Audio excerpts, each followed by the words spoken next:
Okey, Assalamualaikum. Hari ni saya nak perkenalkan satu baja, nama dia Power Grow. Saya guna botol kecil ni, dia tahan dalam 2 bulan. Sebab botol kecil ni saya campur dengan air, lepas tu spray dekat pangkal pokok ni, akar dia. Lepas tu saya spray dekat daun-daun, dekat dahan-dahan.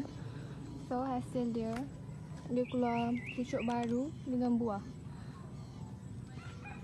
Okey, pada awal dia pokok ni nak buang tau. Lepas tu try baja Power Grow tu. Lepas tu dalam 2 bulan dia dah keluar pucuk baru. Tengok buah dia banyak gila. Dulu nak buang pokok ni sebab dia dah tak berbuah. So tengok pokok dia sekarang dah banyak buah. Okey, ni cara saya bancuh dia. Air letak dalam setengah baldi. Lepas tu baja ni letak dalam 2 hingga 3 penutup dia tu. Yang ni.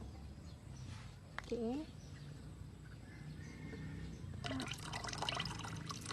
So kira dah macam 2 hingga 3 penutup tu, boleh kacau.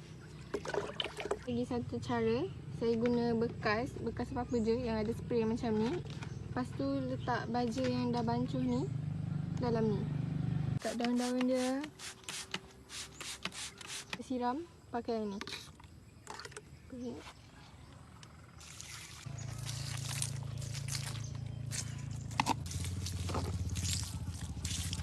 Tadi tu cara-cara saya guna baja Power Grow dekat pokok cempedak saya ni.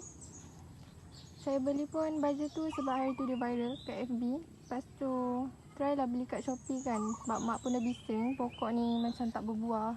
Lepas tu nak buang dah hari tu. So siapa-siapa nak beli boleh beli kat Shopee kalau nak cuba tu. Okey, tu je.